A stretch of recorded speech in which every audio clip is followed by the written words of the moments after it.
if that's what you want. You can get that wealth if that's what you want. But you will have to work very, very, very hard for a long time to get to that point. And that's the problem. Everybody wants that immediate gratification. Nobody wants to earn their success. They want to make sex tapes with Ray J to get their success. Yeah. That's the problem. Nobody wants to fight, work, and strive through, the pain. And people see like these filthy rich people and they just think, oh, that dude's just super lucky. Like, nah, man, they might have been lucky, but they created that luck by putting themselves in a position where that luck could come their way. You know what I mean? And so like it's crazy. Like just everything you're talking about is exactly right. You cannot give it away. I try to talk to people. Like I see the changes that have happened to me in the last 12 months. I mean, earth shattering for me. Like I'm not even the same person. So tell us about this journey. Tell us about these changes. Tell us about to start off, my best friend, like last year around December or so, man, we both work for the government, right? We work civil service. And he called me one day and we were talking and he said, this is going to be my last government job. And I was like, so what are you going to do? You going to contract or are you going to go civilian? What are you going to do? And he said, oh, no, I'm going to do my own thing. I said, well, what you going to do? He said, I don't know yet. I'm still figuring that out, but this is it. After this job, I'm going into business for myself. And I remember when he told me, I was kind of like, I didn't doubt him because he's a very competent dude, but I was just kind of like, that's weird. It's weird. And I talked to him again shortly after that. And he was kind of preaching at me and he was telling me like, you got to do this. You got to do this. Got to get money right. Got to start looking into investments. You need to read this book, read this book, read this book. And I was looking into all that stuff and it was kind of going over my head. And then one day I listened to just the right thing that just clicked for me. And all of a sudden, everything he had given me before that meant nothing to me. Because I'm just like, don't quit your job. You got a good job. But then like I started reading that stuff and it didn't really click and something clicked. And when that clicked, everything that and all the stuff he had sent me all of a sudden made more sense. And then from that moment on, I've just been like, I've been working on my own personal stuff, grinding stuff. I'm writing out I have all kinds of stuff going on. I'm writing out scripts for like movies, TV shows. I got some video games I'm trying to develop. I got like movies, podcasts, multiple other podcasts I'm working on. I'm working on some other stuff, get into possibly some public speaking, some inspirational speaking, some health coach or health and life coach type stuff. I mean, like, just the point is that I still haven't found what my niche is and what I truly want to get into. And like, luckily I have the luxury of having a decent job that I can still slave away at until I can get out of it. But like, I basically am at a point where I'm just trying to find what it is that's going to release me. And when I say release, I don't necessarily mean I'm be, $100 millionaire, $100,000, a month, making millions of dollars necessarily. I just mean like, I feel like I feel like I'm in prison when I go to work, right? Woo! Because when I go to work, let's just say I'm getting paid to work 8 hours today, right? Let's say I go to work and I kill it. I work so hard that by lunchtime, I'm done with all the work I would have done for today and Monday. Yeah. I can't go home. Yeah, you can't. If I go home, I'm not going to get paid. Yeah. To me, that sounds like prison. Yeah. You can leave if you want, but you can't feed your kids if you leave. Yeah. That sounds like a prison to me. And so like my whole thing is all about getting out of the 9 to 5. And don't get me wrong, it's not about getting out of the 9 to 5 for everybody. Some people are satisfied where they're at. They're happy with their lives. More power to them. I'm not knocking that. Just for me personally, it's not the path for me. I was in the military for 11 years, and it was basically 11 years of me doing everything that they told me I couldn't do. Yeah. I mean, that's just who I am. But like for me, like this journey, man, the last 12 months, like I've been working on like podcasting more than anything else, probably just doing a lot of networking. I mean, within the last 10 days, I've interviewed four different millionaires. Like, it's crazy. Like 3 months ago, I couldn't have told you which way to look to find a millionaire. And now, like, I had a guy hit me up the other day, like, hey, I'm an entrepreneur. He has some initiative where he's trying to hire 1 million Filipinos, like, into his company, trying to employ 1 million Filipinos. And, my wife's Filipino. So I'm like, yeah, that's what's up. And he hit me up. I don't know where this guy came from. So this is interesting. So you're on this journey where this is a great place for you to be, for one, because you're searching. Right. Most people are not even looking. And that's the problem. And so there was something that happened to you where I would say that you began to awake. Right. I woke up. You woke up. The name of my show is Bursting Through the 9 to 5. The original name was Awaken Inspired. Okay. Because that's how I feel right now. And when I say my journey, like it's more than just a, you know, like, so I immediately just start searching for like just knowledge. I want knowledge. So I'm just, and like, I'm like, I want to get out of this 9 to 5. So I'm searching for knowledge on money. And that's why you said, like, it sounds like I might be into taxes. It's just because that's all I've been doing is just soaking up as much financial knowledge as possible. I'm trying to, if you really think about it, think about professional athletes, right?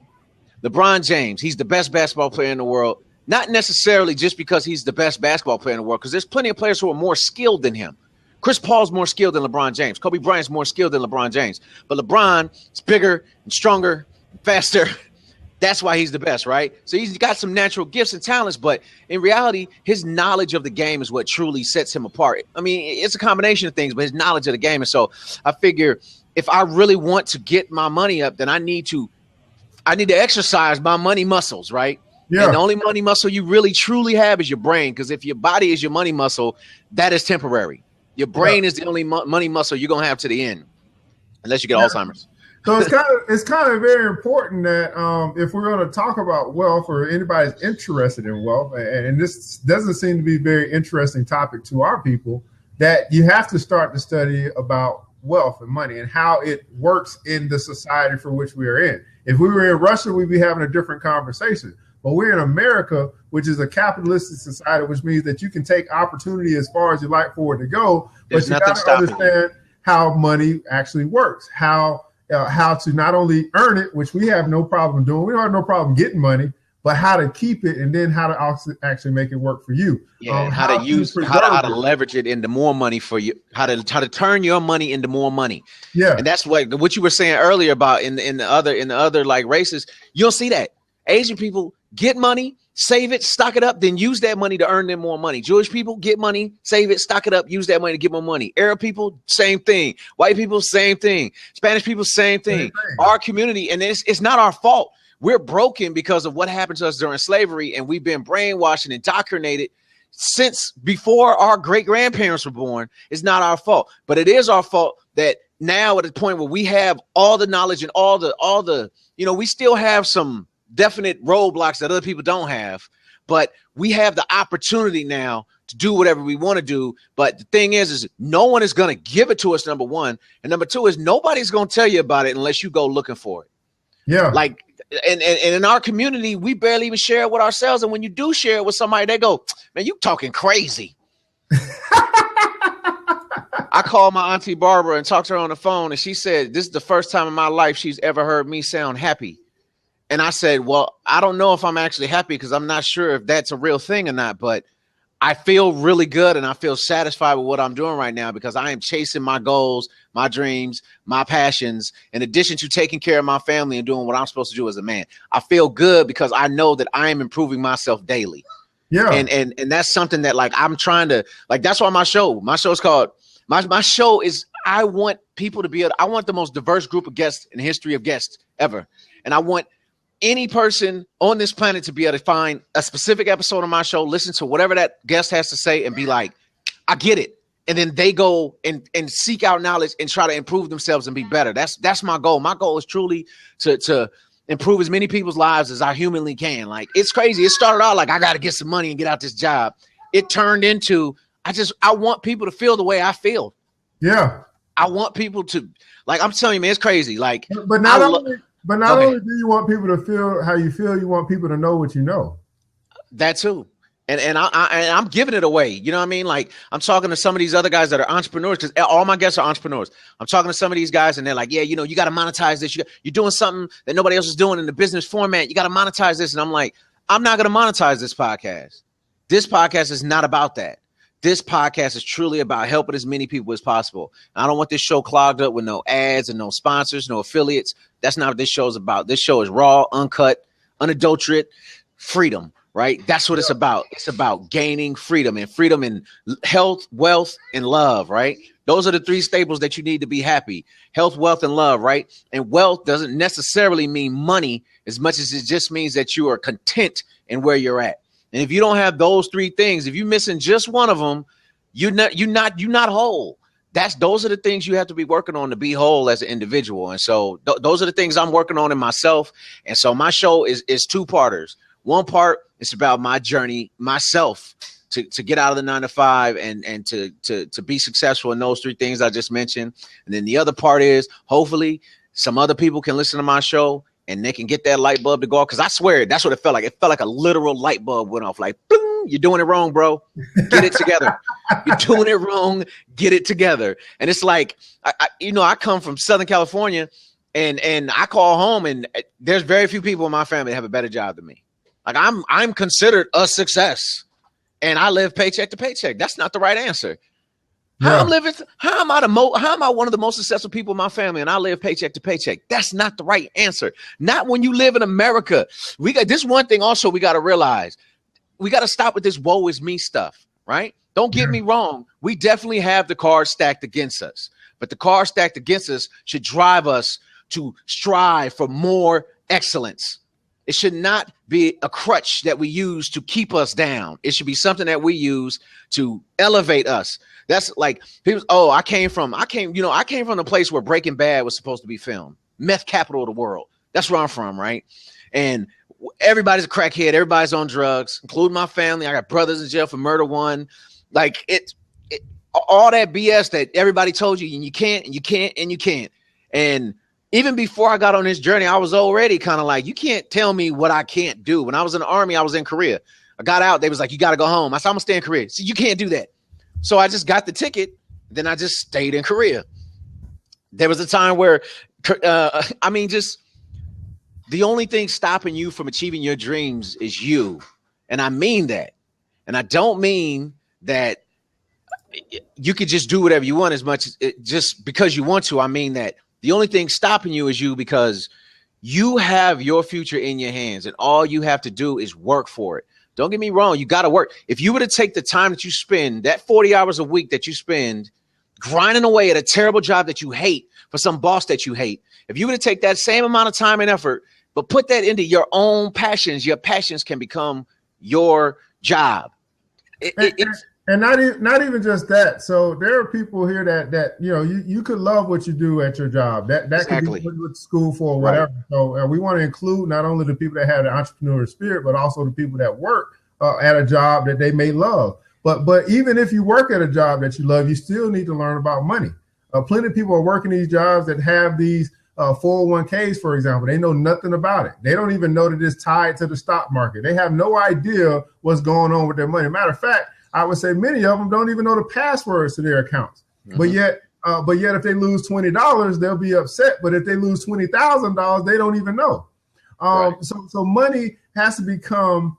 We know it's a major piece to the life puzzle, but it's got to be something that we actually focus on and want to learn about, so that we can create wealth in this land that we have. So whether that's, being an entrepreneur where you're working on your job and then you're starting to work up part-time to work on your future, like you're doing, writing these scripts and doing all that stuff, you're doing stuff in your time other than watching TV, other than going out and hanging out all the time. You're using your time wisely so that you can work your way out of the job if that's what you so wish, or right. You can have multiple streams of income while you're still working. Exactly. And people don't even realize that.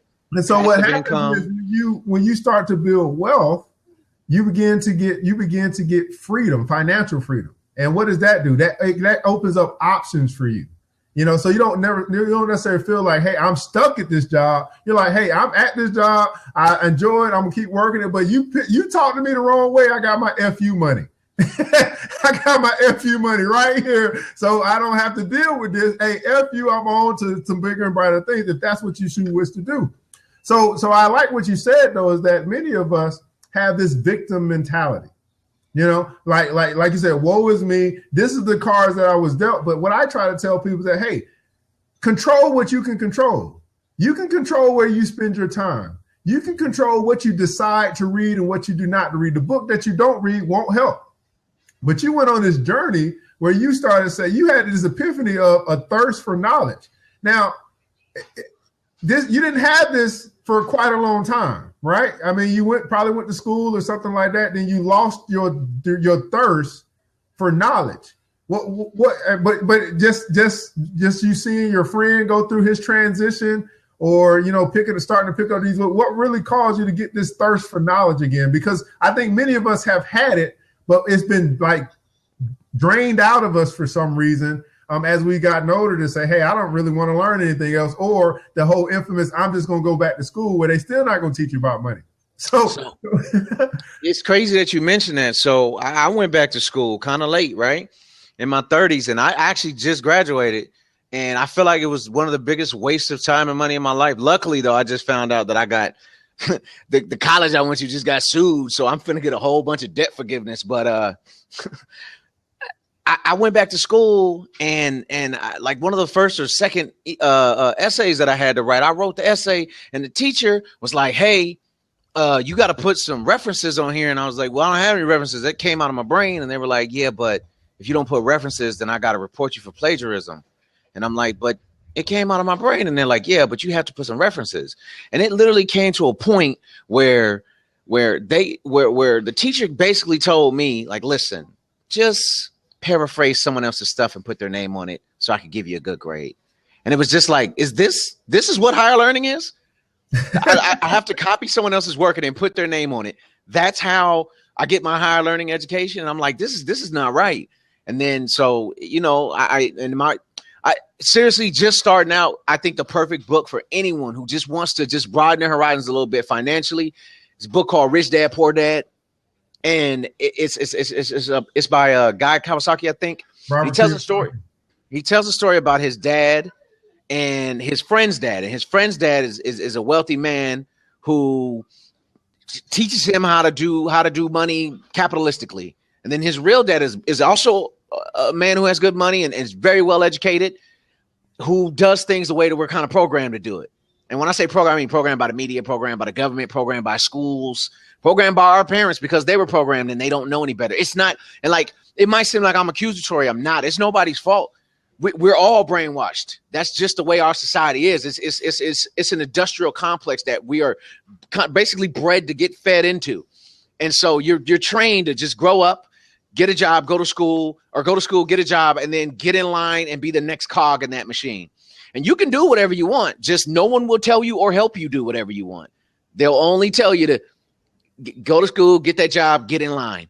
And so it's kind of something that not even just for going entrepreneurially, but just something that we need to break in our minds just to get out of the place where we're at. Like we need to stop. We need to stop just frivolously spending. We need to start spending money on things that we need to stop spending money on things that are liabilities and start spending money on things that are going to gain us more money in the long run. And then like, there's so much like to, but we know that people don't necessarily understand the difference between liabilities and assets, right? So most people don't, and that's why I recommended Rich Dad Poor Dad, because they get into that a bit, and he does it kind of in Sesame Street terms. It's one of the first books that I read once I started my journey, and I think it helped me within itself, but it also helped me understand kind of more complex stuff too.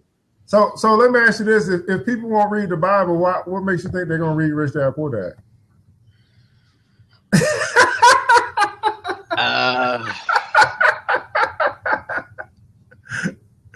That's one of the things, right? We can't get people to read. That's true. Hey, audible.com. It's an 8-hour audio book.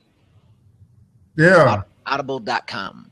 It's a great website. It's a great resource. That's, I mean, like I always, well, not always, but in recent years, I've been a pretty avid reader, but like nothing in comparison to like since I started messing with Audible. Like Audible is like I told you, man, 59 books in December. 59. Yeah.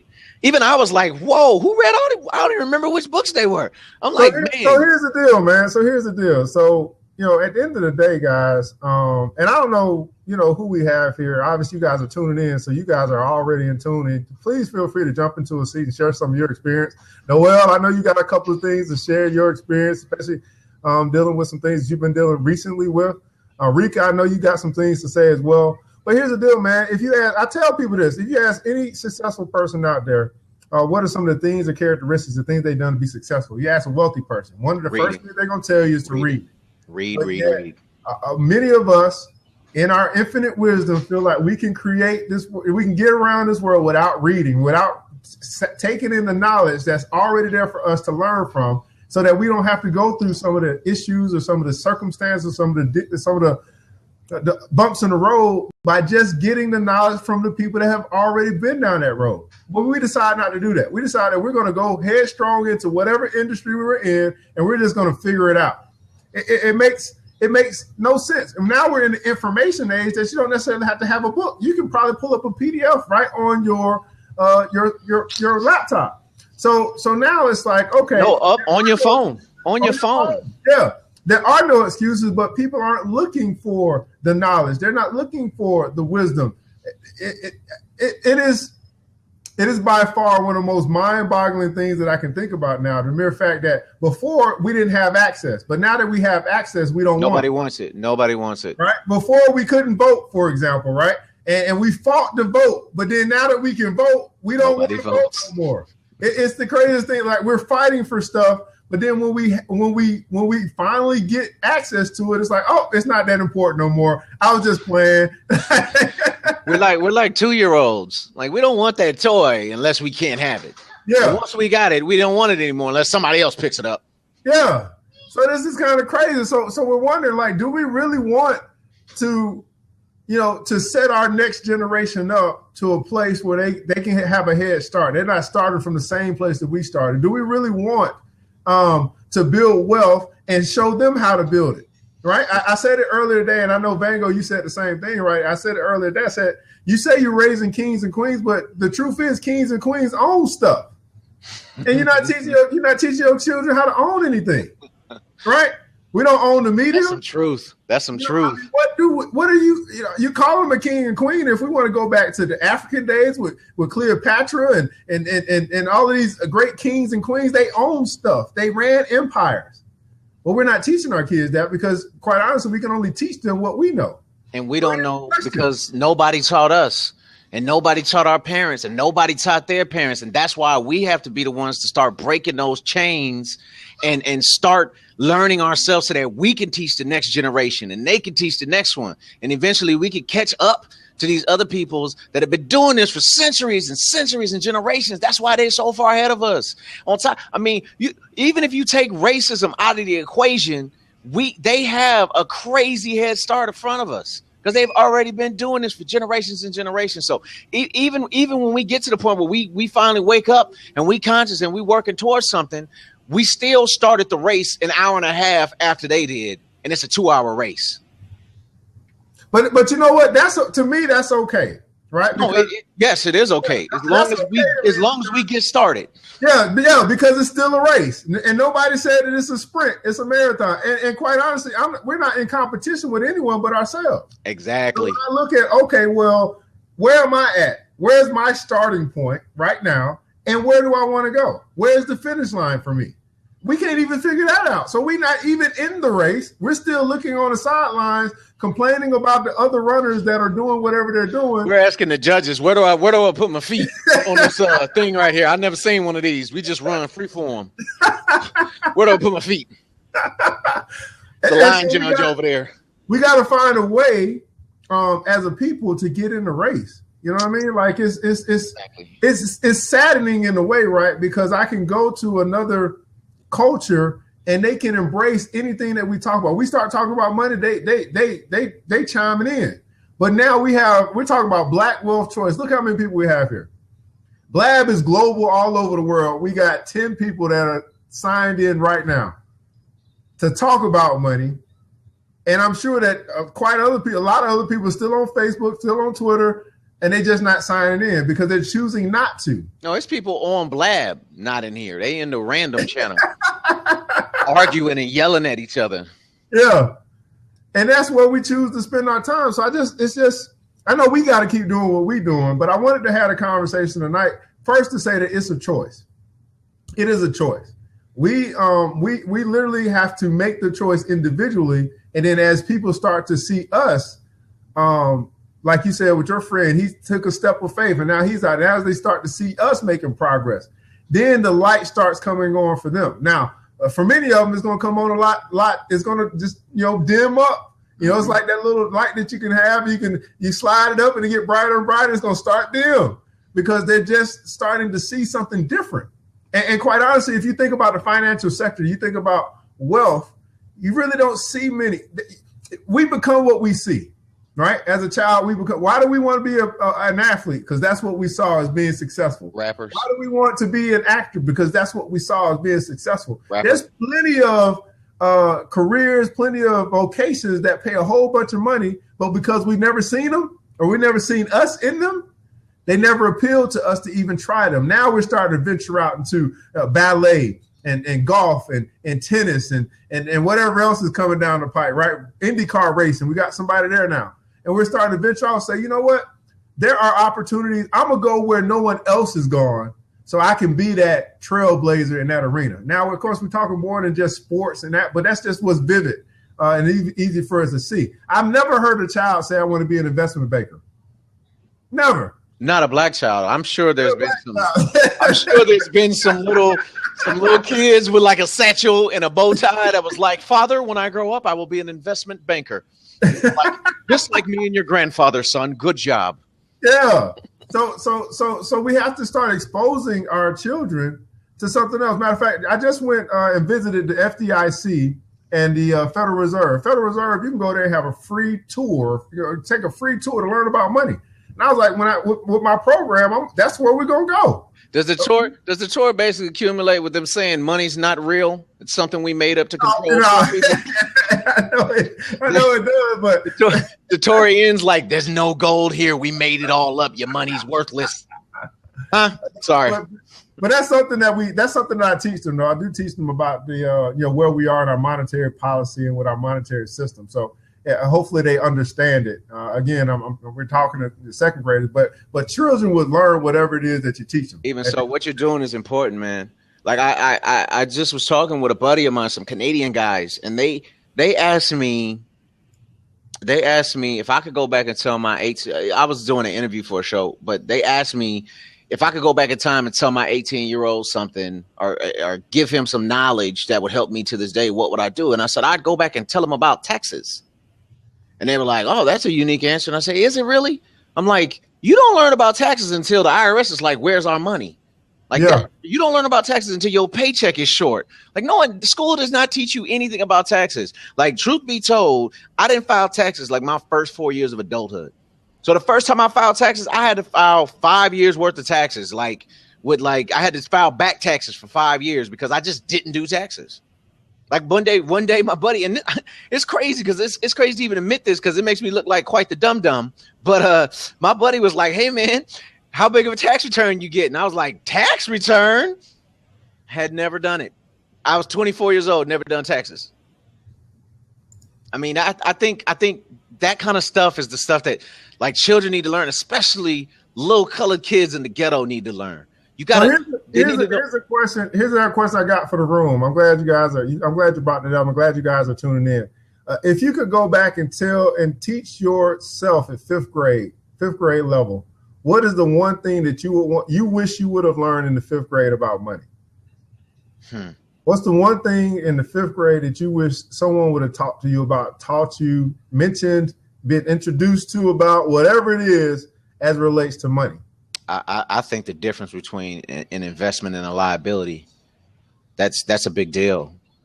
I mean, not necessarily investing and how stocks work, investing. Not necessarily for me at least, not necessarily investing straight off, but the difference between an investment and a liability. Because when you and that right there, living below your means, that's a big deal. Because our society teaches black people to ball out when you got it, and so you could be living very comfortably, but instead you ball out and then you starve for a while. You say, hold on, that's a good. So you say our society tells us or teaches us for black people to ball out. Yeah, that's what Lil Wayne and Drake are doing. So those are our heroes, right? Okay. Bill Gates is not our hero. And then the heroes that we do have are so big and so out of sight that they're not really our heroes anymore.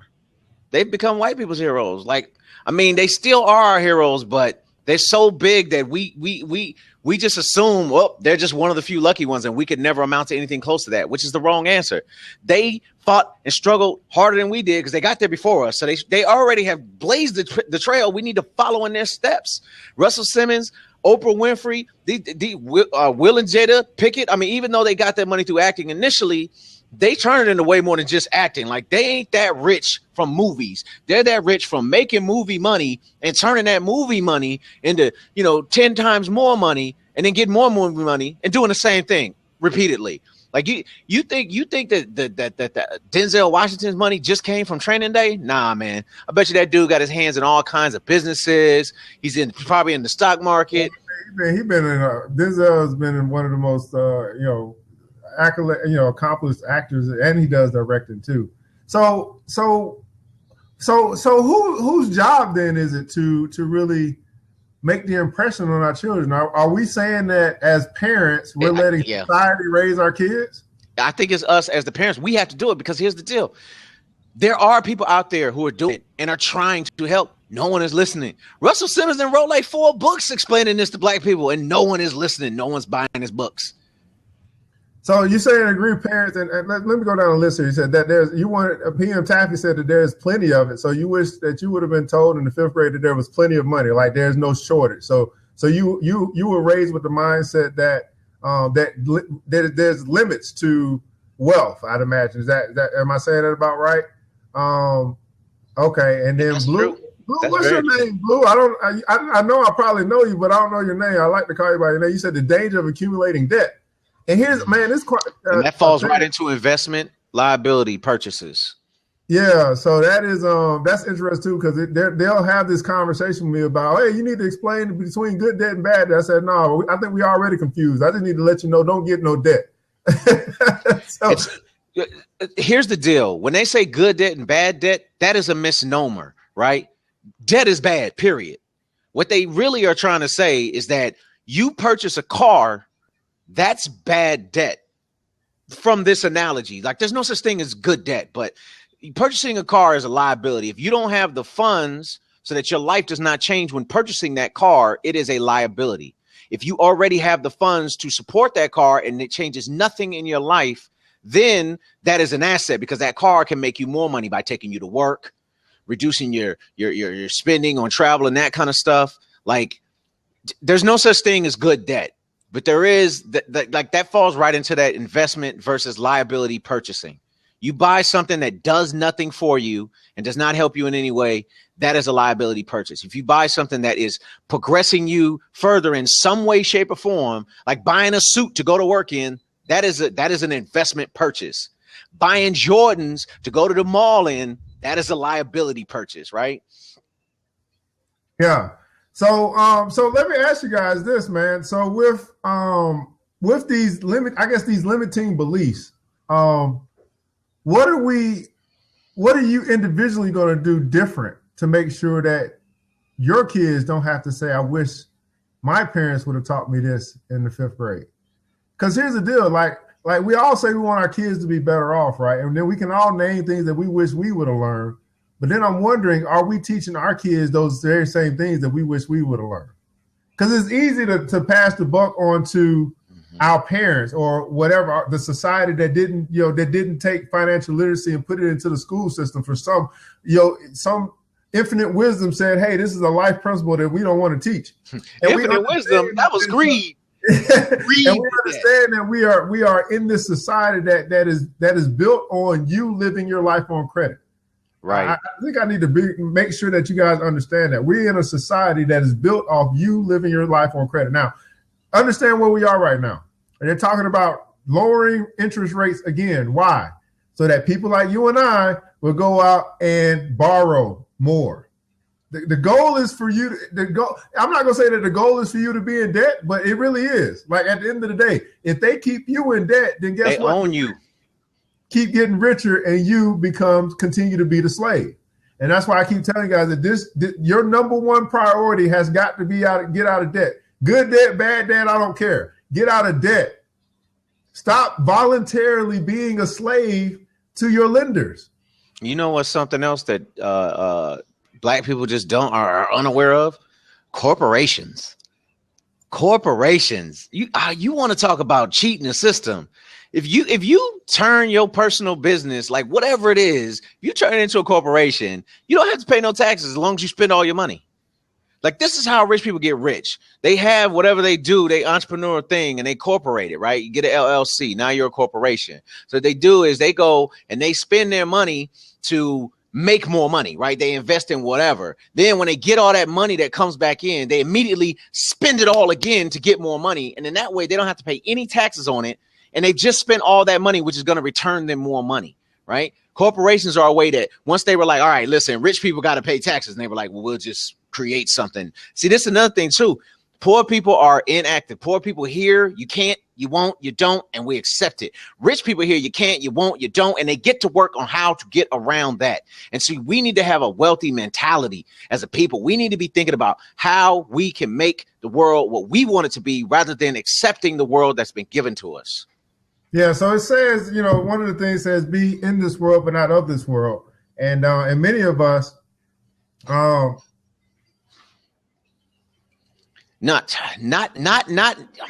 when we say debt, buying a house is not necessarily the same thing, right? That's kind of sort of, that's an investment as long as you're doing it the right way. And like, that's why I say like good debt, bad debt. I just don't agree with that term. It's more about an investment versus a liability. Renting a house for 20 years, that's a liability. Renting to own a house, that is more of an asset. That's an investment that you're getting a return on. You eventually will own that property. Whereas if you're just renting, you'll never own it. So you're just giving money to someone else forever. Well, right? let me answer this, because I'm not, what I'm saying is make getting out of debt your focus. So but we also got to understand where we are right now, right? And you do have to have some debt to function at a high level. Like, you don't need to be but see, it's all about managing debt. You want your debt to be at a place where it's never going to break you. You want your debt to be at a place where your debt is there because you're using it to leverage more money. And if something is to go wrong, it doesn't matter because that debt is not going to make or break you. See, we at a place where our debt is literally like, if they came and collected all our debt, we would just be homeless. That's the wrong answer.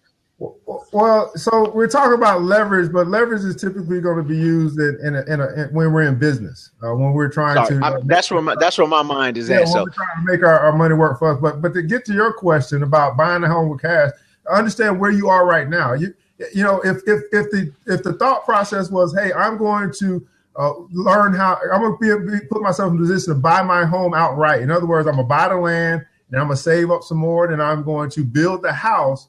Well, that's something that needs to be in us way long time ago. We're not there right now, so that might not be feasible for you right now to think that way. But that's not to say that we can't teach our children to think like that. Like that it is. Here's the thing. Answer this for me, guys. Is it possible to buy a home with cash? Is it possible? Is it possible? Is it possible to go to school debt free? Is it possible? It doesn't matter. Hey, if I get a small home and I don't have a mortgage, that's fine with me. So we understand that there are possibilities that are there for us. It's just a matter of, will we prepare for those possibilities or those opportunities? You can flip it till it's big. There's a lot of things. You guys, we can keep on going on this subject. Is it possible to own a car without a loan? Absolutely. Right. So if it's possible, then this goes back to what I've been saying for the past 2 weeks. We got to say, now I got to ask you this question. Is it possible for you? Is it possible for your children? Is it possible for your grandchildren? Is it possible? See, and that's one of the things that I found is that we'll say that it's possible. Like, yeah, it's possible. But then you got to say, it's possible for me. So yes, it's possible for you to get out of debt. Yes, it's possible for you to own your home outright. Yes, it's possible for you to have absolutely zero debt, including your student loans.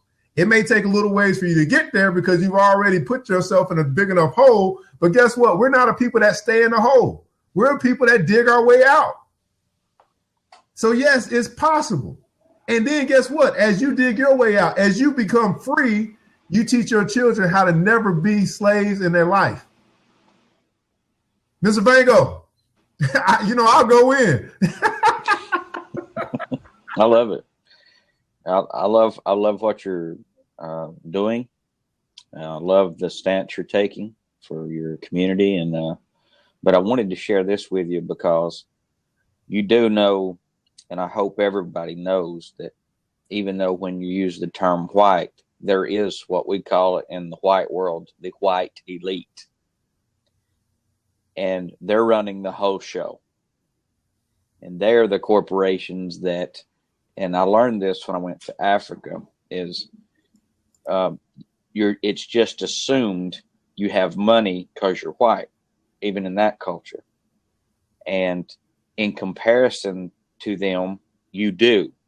But so would you, because you're an American in a third world country. So wealth, of course, is relative at that point in time.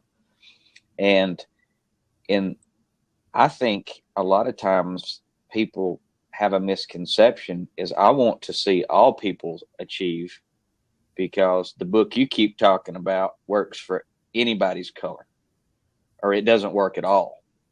Yeah. And that's what I love about what you're bringing to the table is if you're ever going to get out of that, you have to do it God's way anyway. And so I'm just kind of wondering, do you feel like, for instance, that in your culture that, I mean, what is it that made the change to make you want to get up and speak on the behalf of your culture when you're saying, well, there should be more people in here, but there's not? What is it that really drives you to be that spokesperson in the financial realm?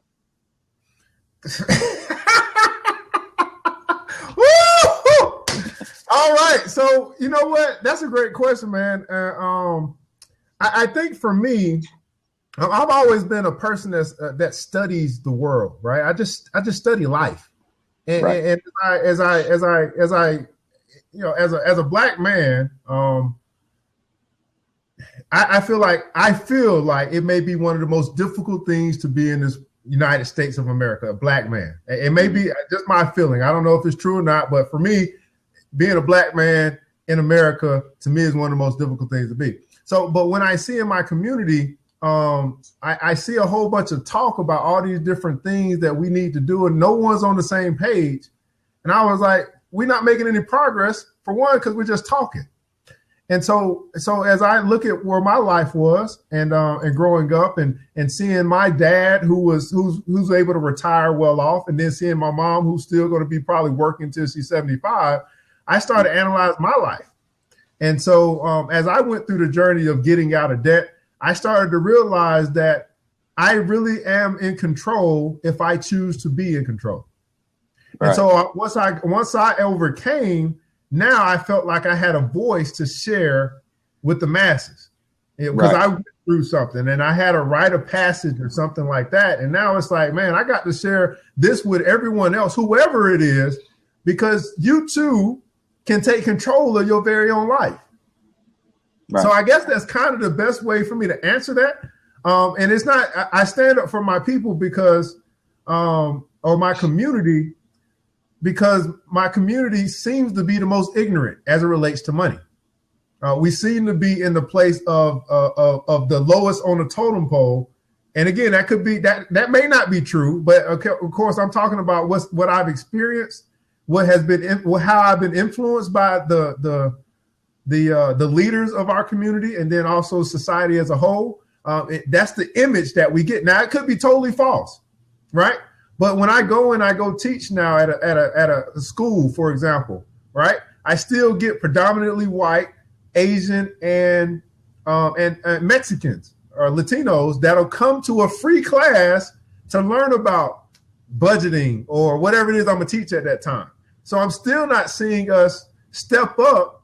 And again, that comes from me. That's either, the parents aren't making them come, or the parents are just too busy working to allow them to come, right? They're working 2 or 3 jobs, just trying to make it. I'm not sure what the reasons are, but the other cultures find a way to show up, and we just find a way to talk.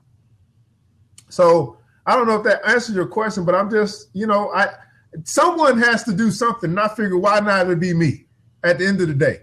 I'm going to make the biggest imprint that I can make. And I understand I'm just one person, but I understand that my voice can carry to whomever is willing to listen.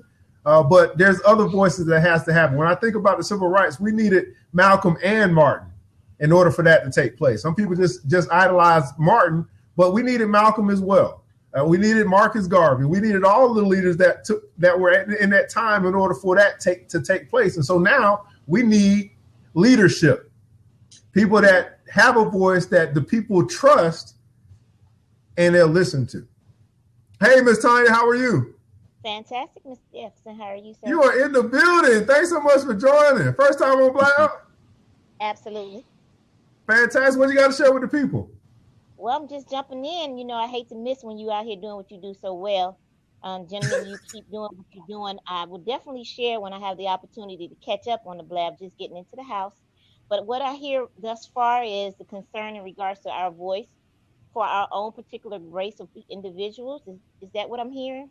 Is the topic right now? Yeah, he was asking me what makes me want to do what I do and continue to step up and have these conversations and try to make the biggest difference I can make in this particular field, this particular arena. Well, from where I stand, Mr. Van, thank you for bringing that topic up. I'll share from my standpoint. It not necessarily has to do all the time with other people or standing for a particular race. Sometimes it has to do a lot about your own journey, where you found yourself and where you really want to be. And you just taking a stand and making a difference, and you're not holding the information for just yourself, because other people can grow when you begin to expose your level of vulnerability. And sometimes you're a voice for those who can't put the words together. And that's what Mr. Jefferson is doing thus far.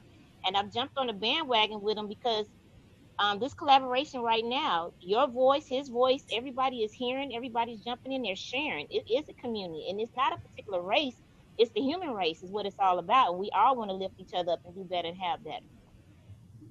Yeah, and man, to speak to your point a little bit further, I remember, man, growing up, man, my dad, his favorite words to me, what I remember is whenever I go to him with a question, he'd say, go look it up. Now, this on two fronts is good and it's bad, right? Because then I had to go find the answer that I was looking for myself, right? But what didn't happen was that if I didn't have a question, then I didn't get an answer. So there's things that I might not even know to ask.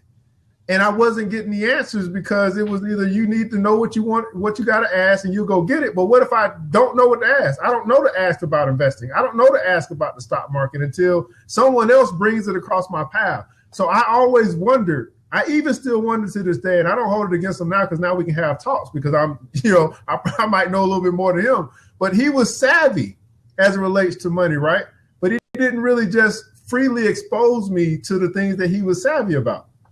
If I didn't have the question, I didn't get the answer, but why not just expose me? Why not take me to the investment bank? Why not show me these things so that I could, figure it all out as I got older? So that's one of the things that pricks me is I feel like I'm the uncle that's going to share with all the people anything that I know as much as I can, because I don't want them to have to feel like they have to ask me something that they don't even know to ask in order to get an answer. And that's where a lot of our people are, a lot of people, period. They don't know to ask about wealth. They don't even know the right questions to ask.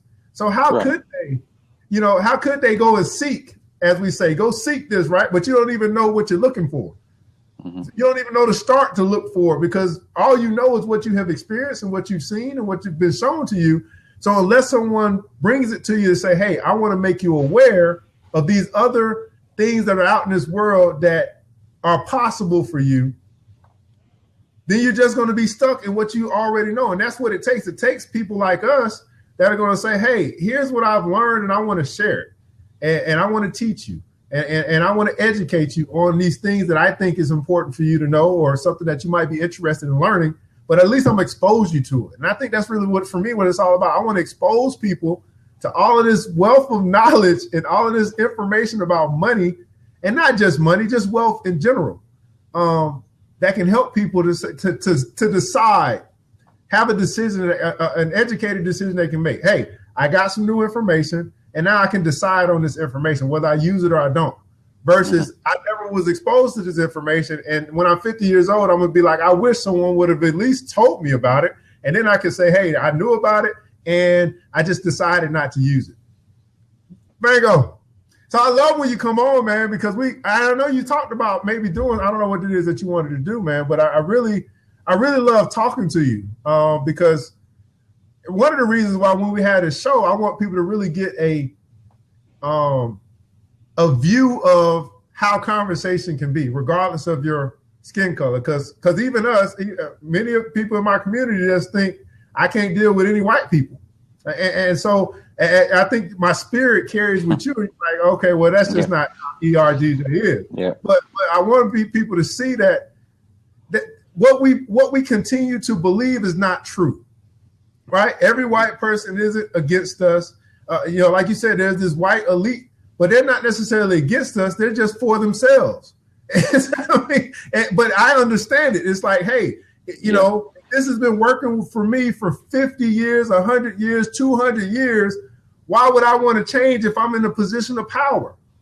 Well, is a king going to just sit up there and say, you know what, here, have my castle? No.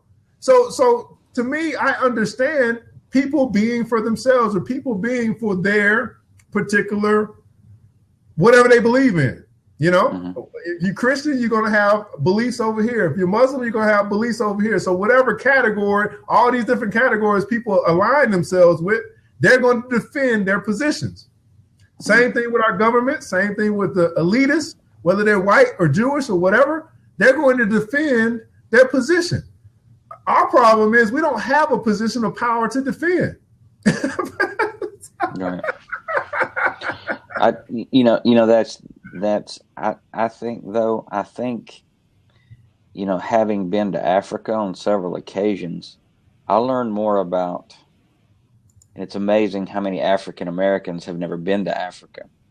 And I was telling a friend of mine one time, he's African American, and he's been to Germany more times than I have, which I've been none. He was in the military there. So even though that's where my people come from, I've never been there. When I went to Africa, I really understood there's a difference sometimes between the process of tribal. It's different. And for somebody to say it's not, it is. And the reason why is when you get to Africa, they put more time, energy, and effort in relationships. Where I went, you couldn't come into a village unless you met the chief because you're dealing with tribal. So when I would come and you're accepted, when you're accepted into that tribe, you're treated like family. And it didn't take me long to figure out that the African culture is a very strong, resilient culture. Every time that I see this, though, when you said this comment about the different groups showing up, the one thing, if they could ever get past this, there's a what's in it for me. Yeah. And it's not what's in it for us. If that ever changes, that one thing right there is because I believe personally that coming from Africa, they don't believe like that in Africa. It is a us thing that you don't see here. Is I think you can get caught up sometimes, and you said it earlier, the right to vote, and then you get to the vote. Wasn't that what you said? You said that. Yeah. Now you don't vote. Yeah. But that was important till you got the right. Now it's not important anymore. You know, because what is that saying? That's saying what's in it for me. Why bother? I mean, that's the way I feel like. I feel like I don't care who's president or whatever. If anybody's not noticed a certain pattern, nobody it's like when you was growing up in school and said you can be president one day. Look, you're not going to be president. Nobody you know is going to be president. they've got their own group they're going to select from. I mean, let's be honest. Yeah. I mean, who do you know it's got $20-something million they can just go blow to go do this? So I don't depend on government. I depend on the Lord. It's because I think that's the trap every person can fall into human-wise. But see, I have always been enamored by the black culture. I've always loved it. I've always rooted for it. I would have probably been one of those guys in the 60s that would have locked arms. I can't explain it. It's just a love that God's put there for me. And when I went to Africa, it magnified is because You know, I was taken in by villages and things, and then I learned how slavery worked. You know what I learned over there in slavery? It wasn't just the white man. I could take you I could show you plenty of pictures in a museum. And I took a friend from my church who was African American, and I interviewed him. He was so mad he couldn't stand it because he'd been told all his life. But the problem is when you looked around all the pictures and things like that, what you really had going on was stronger tribes at that time that had got caught up in greed, capturing weaker tribes. And that's what was really going on. It wasn't just a white thing. It was a greed thing. And when greed gets a hold of a man, I don't care what color he is, he's going to play a certain way. And I don't know, man. I just feel like I need to share that with you. I've always felt a connection since me and you started talking. And I just only recently figured out you're from Roswell. I was just through there going to Tybee Island, Savannah. And so we'll hook up sometime and have lunch. But, I just really appreciate what you do, man. I think it's so needed, to do what you're doing. I mean, I love it. I just, Dr. Vibe, he's a good friend of mine on Blab. Man, I root for him. And I don't want every time you guys to do a black show is to be the only white one on it, or, because I'm not intimidated by it. I think at the end of the day, people are people. There's differences, of course, but at the end of the day, I think everybody has pain. I talked to a lot of atheists that are on Blab, and, they just need the Lord. That's, the very thing they're trying to prove doesn't exist should show you believe it exists, right? Yeah. I mean, and I don't know, man. Abdul, I see you here, man. If you want to jump in, because I know you've traveled a little bit as well. You might have some things to share as well. Go ahead, Bango. Well, that was just, I let somebody else talk. I didn't want to, somebody might come on here expecting the black culture, and I'm leading it. So, Well, no, that's that may not work. That may not work. As you know, I like the Blab, but I like to really get experiences from everybody, man, because at the end of the day, again, we could have this idea or this belief, but then that belief can change just by having the experience that we're having today. And you're like, what? Everything that I've learned about slavery now has changed. Everything I learned about black history or whatever has changed. Everything I learned about history, period. I understand that the history that I learned is not the history of everything. It's just the history that they taught me. So I got to go be the person that's going to seek and learn real history. And that may cause me to travel and go see other parts of the world and get their story on what really happened. But that's me as a seeker. That's me as I want to know the truth, not the truth that you taught me, but I want to know the truth. And so that's caused me to think outside the box and find different ways to get that information. Abdul, man, what's going on, brother? Not much, man. Great conversation. Back again. Yeah.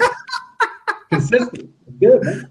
Hey, so I know that you traveled. I know you went to a couple places because we were talking about some places that you've been. And what have you seen outside of the United States that has helped you to have a better idea or better view of how you look at the world now? Well, I think the biggest thing is in the U.S., you're either a black man or a white man or Mexican. Like when I went to other countries, and once I said I was American, that's what I was, and that's how they kind of treated me. I think there is a division. Like, even if you look at like Spanish culture, I mean, like even between the lighter Spanish and the darker Spanish, you still have some type of, I guess you call it classism, racism. It exists everywhere, but I don't know. I mean, I think traveling, to be honest, is the best education. If somebody wants to learn more about culture and just learn more about people, when you get stamps on your passport, it lets you know that really we have more similarities than we have differences. So that's what I've learned. When you say something like that, you got to pause and you got to repeat it. I got to teach y'all about this public speaking thing. So say it again. I know. I just got to kind of run with it, huh? No, I was just I don't even know what the hell I said, man. Let me try to We have more similarities than we do have differences. No, I was just saying that it basically tells you that we have more similarities than we have differences. Like even like I looked at in China, I looked at the way the scaffolding that they use to make the skyscrapers. You know, here they're metal, but in China they were like bamboo, but it still did the job. So it just lets you know that there's many ways to skin a cat. You know, just because we do something a certain way doesn't mean that someone can do it another way and still get the same result. So I just learned that to be more patient when it comes to people and just accept them where they are and not try to change them or, you know, degrade them for doing something the way that they do it, I guess you could say. And Ms. Tanya, I know that you traveled as well. I mean, I guess part of the military, right? So what have you experienced?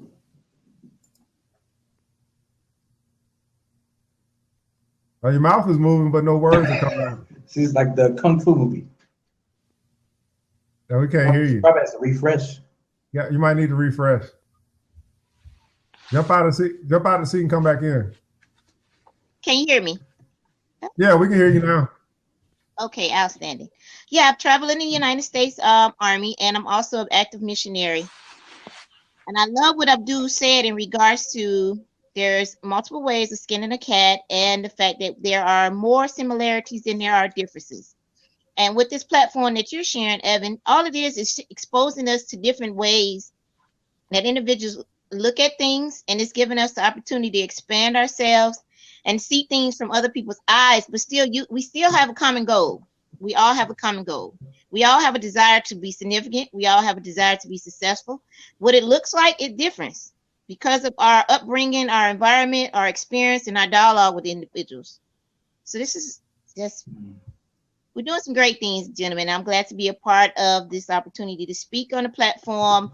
I love what it is that you're doing in regards to the African-American culture. Well, you're helping us redirect our money because we are top consumers in the market. However, we're not necessarily gaining with the income that we're generating for our linear time exchange. And you're helping us expand that. And you're doing it with the millennials. That's where it starts, in the mindset of a child. They're not. I don't know, dude. Yeah,